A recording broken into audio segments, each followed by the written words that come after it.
Yeah, hi, it's Andrew Helmich here from Impact Images, and welcome to another episode of the Central Coast Wedding Photography Quick Tips. Today I want to tell you a little bit, or give you a few ideas, rather than tell you about beach weddings.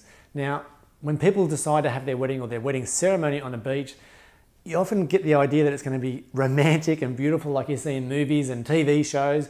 It always looks amazingly still. There's no sand blowing around, it's not windy, the swells are just perfect, and there's no one ever around. Now, in reality, it's a little bit different to that. So you do have to have some backup plans and some options available to you if you're planning to have a beach wedding. So a couple of things you have to factor in is wind direction, first of all, and be prepared for wind. So most of the coastal beaches here in Australia and on the Central Coast are going to be windy, particularly if you're planning a summertime wedding. It's pretty normal to have a northeast wind most afternoons, or a southerly if a storm's coming. So usually you'll have the bridal party set up one way or the other, and if the wind's coming from the wrong direction and your hair's blowing across your face, or your veil's going right across the bridal party, across the guys, then don't be afraid to swap the sides that you're standing on. There's no problem with that. It's your wedding, it's outside, it should be a little bit more relaxed because it's on the beach.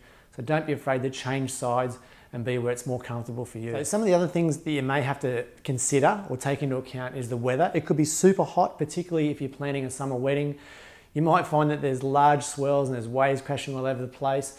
It may be an extra busy day on the beach, so you might have a lot of people there to contend with as well. And there could even be seaweed washed up all over the beach. So a few ideas to consider if you're planning your beach wedding on the coast is to try and pick a beach where you have the option of using the southern or the northern end. So hopefully you can have the option then to choose the secluded part of the beach. So you're out of that wind. You might be able to find a quieter part of the beach if it's busy.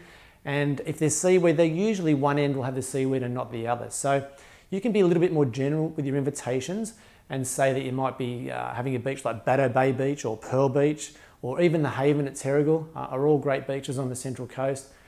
And most of those beaches are quite small, or sorry, those three beaches are definitely quite small, and you can have the option of going to the north or the southern end depending on the weather and the conditions. So bear that in mind when you're picking your beach. It's going to be a lot more difficult if you say have a wedding on Shelley Beach when it's a couple of k's long and to move your guests around on the day. Also, in regard to weather, it could be raining on your wedding day, so you have to be prepared for the worst and you need to have a backup plan in place. So whether that's a marquee on the beach or you look at going back to your reception venue for the ceremony, at least have a backup plan in place just in case it does rain. So a couple of other things that you might want to include on your wedding day is to look at the dress code on the invitations.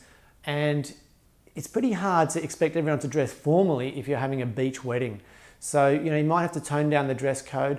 You may even supply thongs for the ladies. I've seen that happen at a couple of weddings, and that's a great little addition. I've seen couples hand out parasols at the wedding, so they get their ushers to hand out the parasols to all the guests, particularly if it's a hot day. And that's looks great in photos, and it helps keep the sun off all your guests. So, okay, so you should be able to have a fantastic beach wedding, taking those tips into account. But remember, have a backup plan and be prepared for the worst, and then hopefully you get the best.